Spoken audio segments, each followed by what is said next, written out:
आज के इस वीडियो में मैं बात करने वाला हूं शकहूण तातारियों का वंशज कौन। इस विषय पर भारतीय इतिहास में हूण तातारियों और शकों की चर्चा तो की जाती है, परंतु वर्तमान समय में इनका वंशज कौन है इस विषय पर चर्चा नहीं की जाती है। मैं इस वीडियो के अंदर आपको एक बुक के माध्यम से इस तथ्य की जानकारी देने वाला हूं। आप लोग इस वीडियो को पूरा देखो क्योंकि इसके अंदर आपको बहुत ही महत्वपूर्ण जानकारी मिलने वाली है। तो आइए वीडियो की शुरुआत करते हैं। तो वीडियो की शुरुआत यहां से करेंगे। बुक का नाम है राजस्थान का इतिहास। कर्नल टॉड की ये बुक मानी जाती है और कर्नल टॉड का नाम सब लोगों ने सुना है। राजस्थान के इतिहास को क्रमबद्ध तरीके से लिखने का जो श्रेय है वो कर्नल जेम्स टॉड को ही दिया जाता है। एक बात मैं आपको पहले ही बता देता हूं कि इस बुक के अंदर कुछ तथ्य ऐसे हैं जो अतिशयोक्ति हैं, उन्हें मैं बताता चलूंगा, लेकिन कुछ तथ्य ऐसे हैं जो बहुत ही महत्वपूर्ण हैं और मेरी रिसर्च से मेल खाते हैं। इसीलिए मैं उन तथ्यों की चर्चा यहाँ पे करने वाला हूं। अध्याय 6, राजस्थान के 36 राजवंश व उनकी आक्रमणकारी जातियों से समानता, इस विषय की मैं चर्चा इस वीडियो के अंदर करने वाला हूं। लिखा है पिछले पृष्ठों में राजपूत जाति की वंशावली और उसका जो इतिहास लिखा गया है, उसके बाद यहाँ पर उन जातियों के संबंध में हम प्रकाश डालने की चेष्टा करेंगे जिन्होंने समय समय पर भारत में आकर आक्रमण किया और बाद में वे राजस्थान के 36 राजवंशों में मानी गई। यहाँ पे लेखक का कहने का मतलब है कि कुछ जो बाहर के लोग भारत में आए, उन्होंने भारत पे आक्रमण किया, आज वो 36 राजवंशों में गिने जाते हैं, ये कहने का मतलब है। आगे लिखा है जिन जातियों का यहाँ पर हम उल्लेख करने जा रहे हैं वे है अथवा अस्य, तक्षक, जिट अथवा जिटी के नाम से प्रसिद्ध थीं। उनके देवताओं, विचारों, आचारों और नामों का सामंजस्य अन्य जातियों के साथ इतना अधिक था जिससे बिना किसी विवाद के इस बात को स्वीकार करना पड़ता है कि वे और चीनी, तातारी, मुगल, हिंदू और शक जातियां अपने प्रारंभिक जीवन में एक ही थीं। उन सबका मूल एक था। जिन शब्दों को मैंने हाईलाइट किया हुआ है आप उन्हें बहुत अच्छे से ध्यान में रखें। आगे लिखा है भारत में जिन बाहरी जातियों ने आकर आक्रमण किए, उनके आने और आक्रमण करने का समय निश्चित रूप से नहीं लिखा जा सकता, लेकिन जिन प्रदेशों से वे भारत में आई उनको आसानी के साथ समझा जा सकता है। कुछ जो जातियां हैं जिन्होंने भारत पे आक्रमण किए, जैसे यवन, उनका समय निश्चित है, शकों का समय निश्चित है, पहलुओं का समय निश्चित है, कुषाणों का समय निश्चित है, हूणों का समय निश्चित है। लेकिन अन्य भी लोग हमारे देश में आए, उनका ना तो इतिहास मिलता है और ना ही उनके समय के बारे में ठीक ठीक जानकारी मिलती है। आगे लिखा है तातारियों के आदि पुरुष का नाम मुगल था, ये आपको यहाँ पे ध्यान रखना है। उसके पुत्र का नाम ओगज था। अभी मैंने आपको बताया था कि जितना मैंने हाईलाइट किया हुआ है उसे आपको ध्यान से समझना है। ओगज के 6 बेटे थे। पहला बेटा कियून था, उसका नाम पुराणों में सूर्य लिखा गया है। किसका नाम? कियून का नाम। दूसरा अय था, उसका नाम पुराणों में चंद्र अथवा इंद्र लिखा गया था। अंतिम नाम था आयु, जिसको पुराणों में चंद्रवंश के एक पूर्वज का नाम माना है। सभी तातारी लोग अपने आप को आयु अथवा पुराणों में वर्णित चंद्र का वंशज मानते हैं और इसी आधार पर जर्मन लोगों की तरह वे चंद्रमा को अपना देव मानते हैं। यहाँ पर बहुत ही अच्छी बातों की चर्चा की गई है। तातारियों का एक आदि पुरुष था, उसी का नाम था मुगल। उसके पुत्र का नाम था ओगज और ओगज के 6 बेटे थे, जिसमें से पहला जो बेटा था उसका नाम था कियून और कियून को ही पुराणों में सूर्य लिखा गया है। और दूसरा उसका बेटा था अय, उसका नाम पुराणों में चंद्र अथवा इंद्र लिखा गया है। यहाँ पर ये आपको ध्यान रखना है। यहाँ पर लिखा हुआ है अय नाम का जो तातारी था, जुल्डस नाम का उसका एक बेटा था और उसके बेटे का नाम हियू था। उसके वंशजों से चीन का सबसे पहला राजवंश चला। पुराणों में लिखे अनुसार आयु के यदु नाम का एक बेटा था। यहाँ पे आपको ध्यान रखना है, आयु के यदु नाम का एक बेटा था। इसका नाम कहीं कहीं जदू भी कहा गया है। यदु और जदू में उच्चारण के सिवा और कोई अंतर नहीं है। उसके तीसरे पुत्र हियू से किसी संतान का होना हिंदू लेखक नहीं मानते, परंतु चीन में लोग उसके वंश में अपने आप को इंदु की संतान मानते हैं। यहाँ पर थोड़ा बात कर लेते हैं ताकि अच्छे से इस चीज को समझा जा सके। यहाँ पर यदु और जदू दो नामों की चर्चा की गई है। ये केवल उच्चारण का ही फर्क है और कुछ भी नहीं है। अगर आप महाराष्ट्र में जाएंगे तो वहां पर जादव कुछ लोग लिखते हैं, और अगर आप अन्य प्रदेशों में आएंगे जैसे यूपी, बिहार, यहाँ पर यादव लिखते हैं। तो ये जादव और यादव एक ही लोग हैं, केवल क्षेत्र की वजह से जो उच्चारण का फर्क है वो इनमें दिखाई देता है, अन्यथा ये दोनों एक ही हैं। ये आपको यहाँ पे ध्यान रखना है। प्रसिद्ध चंगेज खां अपने को कायान का वंशज मानता था। पुराणों के मत से ईला अर्थात पृथ्वी, जो सूर्यपुत्र इक्ष्वाकु की पुत्री थी, किसी समय जंगल में घूम रही थी। बुध ने उसे पकड़कर उसके साथ बलात्कार किया। उससे जो संतान पैदा हुई उससे इंदु वंश की उत्पत्ति हुई। यहाँ पे आपको ध्यान रखना है, पुराणों के अनुसार ऐसा लिखा हुआ है पुराणों में, ईला यानी पृथ्वी जो सूर्य के पुत्र थे इक्ष्वाकु, उनकी पुत्री थी। किसी समय जंगल में घूम रही थी। बुध ने क्या किया कि उसको पकड़ के उसके साथ बलात्कार कर दिया और उससे जो संतान पैदा हुई और उसी से इंदु वंश चला था। ये यहाँ पे कहा गया है।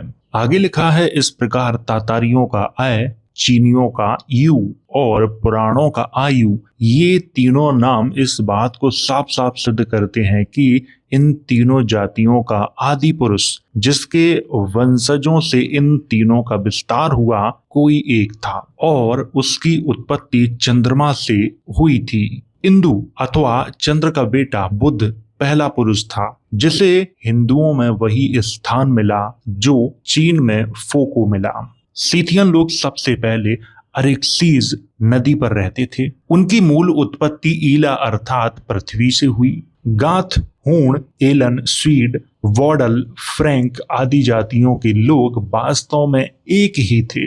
ब्रिटनी और वेल्स में अब तक बोले जाने वाली केल्टिक भाषा इस बात का प्रमाण है कि वहां के निवासी तातारियों के वंशज हैं। कहाँ के निवासी? ब्रिटनी और वेल्स के। जेटी, जोट अथवा जिट और तक्षक जातियां जो आज भारत के 36 राजवंशों में शामिल हैं, सब की सब सीथिया प्रदेश से आई हैं। यहाँ पर जेटी, जोट अथवा जट जो लिखा हुआ है ये जाटों के ही अन्य नाम हैं, ये आपको ध्यान रखना है। जेटिक जाति में प्रचलित अश्वमेध यज्ञ इस बात का एक प्रधान प्रमाण है कि इस जाति के लोगों की उत्पत्ति सीथियन लोगों से हुई है, क्योंकि यह प्रथा सीथियन लोगों की बहुत पुरानी है। कौन सी प्रथा? अश्वमेध यज्ञ करने की प्रथा। दूध के समान सफेद घोड़े को लोग ईश्वर का अंश मानते थे और उसकी हिनहिनाहट से भविष्य में होने वाली घटनाओं का अनुमान लगाते थे। सफेद घोड़े की यहाँ पे चर्चा आई है। सफेद घोड़े को ईश्वर का अंश मानते थे उस समय के लोग, इसीलिए आज भी कभी किसी देवी देवता को दिखाया जाता है। मैं यहाँ पर कल्कि का उदाहरण लेता हूँ। हिंदुओं में एक मान्यता है कि किसी न किसी समय में कल्कि आएंगे और सारे दुश्मनों का सर्वनाश कर देंगे, तो उन्हें किस पे दिखाया जाता है? सफेद घोड़े पे। ये जो प्रथा है वो बहुत प्राचीन लोगों में भी थी। आगे लिखा है चीन और तातार के इतिहास लेखकों के अनुसार बुध और फो ईसा से 1027 वर्ष पहले हुए थे। यहाँ पर मैंने शुरुआत में भी कहा था, बीच में भी कहा और फिर से कह रहा हूं कि समय ठीक नहीं लिखा हुआ है इस बुक में, तो आप समय पे ध्यान ना दें। चीन और जो तातार के जो इतिहास के लेखक हैं उनके अनुसार ऐसा माना जाता है कि जो बुद्ध थे और फो, उनका जो समय था वो ईसा से 1027 वर्ष पहले था, जबकि आज हम पढ़ते हैं बुद्ध का जो समय माना जाता है वो ईसा से 563 वर्ष पहले माना जाता है। और बौद्ध साहित्य की अगर हम बात करें तो ईसा से 623 वर्ष पहले माना जाता है, लेकिन यहाँ पर 1027 वर्ष पहले लिखा हुआ है। इसीलिए मैंने कहा है कि समय को लेकर आप ध्यान न दें। वाक्ट्रिया और जेहुन नदी के किनारे बसने वाली यूची लोग वादंग में जेटा अथवा जेटन के नाम से प्रसिद्ध हुए। यूनानी लोग इनसे इंडोसीथी के नाम से परिचित थे। जर्मनी के प्राचीन लोग ट्विस्टो अर्थात मर्क्यूरी अर्थात बुध और अर्था अर्थात पृथ्वी को अपना मुख्य देवता मानते थे। उन जातियों के लोग पृथ्वी की पूजा करते थे और उसे प्रसन्न करने के लिए मनुष्य की बलि देते थे। सुयेबी अथवा सुयेनीज लोगों ने उपसाला का प्रसिद्ध मंदिर बनवाया और उनमें थोर, बोडेन और फ्रेमा नामक अपने देवताओं की मूर्तियां रखीं। सूर्यवंशी और चंद्रवंशी राजपूतों में भी ये 3 देवता माने जाते हैं। थोर अर्थात युद्ध का देवता यानी महादेव अर्थात शत्रु का नाश करने वाला देवता, ये आपको यहाँ पर ध्यान रखनी है। दूसरा बोडेन अर्थात बुध जो रक्षा करता है, और तीसरा फ्रेमा अर्थात उमा जो शक्ति उत्पन्न करने वाली देवी है। जटलैंड की 6 जातियों में किम्बी का नाम बहुत प्रसिद्ध है। राजपूतों के धर्म और सिद्धांत बाकी उन हिंदुओं के धर्म और सिद्धांतों से नहीं मिलते। जो लोग फल, पत्तियों और पौधों को खाकर जीवन निर्वाह करते हैं और गाय की पूजा करते हैं। यहाँ पर मैं थोड़ा सा रुकना चाहूंगा। कर्नल जेम्स टॉड के समय तक जो राजपूत थे उनके धर्म और सिद्धांत थे, बाकी जो हिंदू थे उनके धर्म और सिद्धांतों से मेल नहीं खाते थे। कौन से हिंदुओं से मेल नहीं खाते थे? जो फलों, सब्जियों, पौधों को खाके, यानी जो शाकाहारी हिंदू थे उनसे मेल नहीं खाते थे। जो गाय की पूजा करते थे उनसे मेल नहीं खाते थे। राजपूत लोग युद्ध करना और शत्रु का नाश करना पसंद करते हैं। अपने युद्ध के देवता पर वे रक्त और मदिरा चढ़ाते हैं और जिस पात्र में वे अपने देवता का अर्घ्य देते हैं वह मनुष्य की खोपड़ी का होता है। राजपूत भैंसों की हिंसा करते हैं, सुअर और हरिन का शिकार करके उनके मांस को भोजन के रूप में खाते हैं। ये मैंने बहुत से जगह पे देखा है, सुअर और हिरन के मांस को खाते हुए। हालांकि आजकल ये बहुत कम हो गया है, कभी कभार कुछ जगहों पर देखने को मिलता है ये, लेकिन आज की जो स्थिति है वो बिल्कुल विपरीत हो गई है और होती जा रही है। वे अपने घोड़े, तलवार और शूद्र की पूजा करते हैं और ब्राह्मणों के मंत्रों के मुकाबले में वे वीर रस से भरे हुए भाटों की कविताओं को अधिक पसंद करते हैं। राजपूत आज भी रामायण, गीता और अन्य हिंदू ग्रंथों की अपेक्षा महाभारत और आल्हा अधिक पढ़ते और गाते हैं, क्योंकि महाभारत और आल्हा युद्ध के लिए प्रेरित करती है और ऐसा जोश भर देती है व्यक्ति के अंदर कि उसके अंदर का जो डर है वो समाप्त हो जाता है। प्राचीन काल में जुआ खेलने की आदतें सीथियन लोगों में पाई जाती थी और उन्हीं के द्वारा जर्मनी के लोगों में इस आदत का प्रचार हुआ।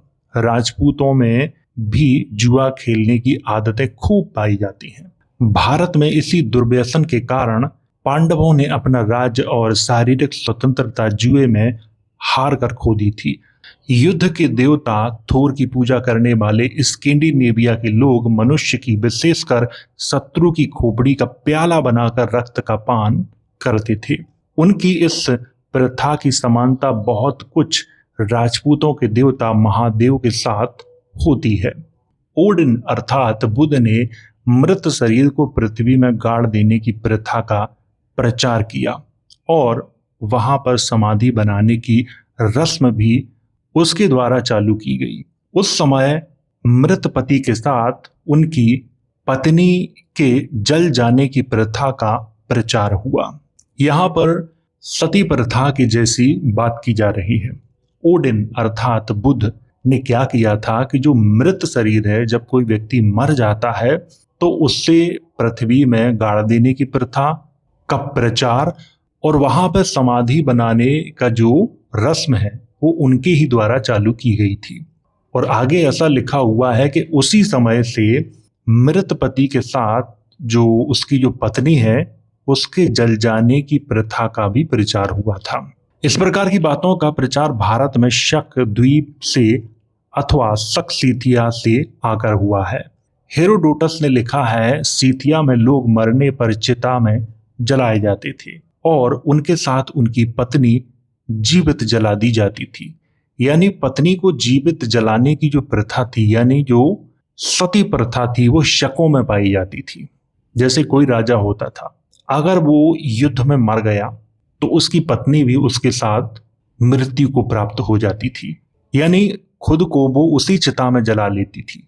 और ठीक ये प्रथाएं भारत में अंग्रेजों के समय तक प्रचलित रहीं और यही प्रथा शकों में भी देखने को मिलती थी।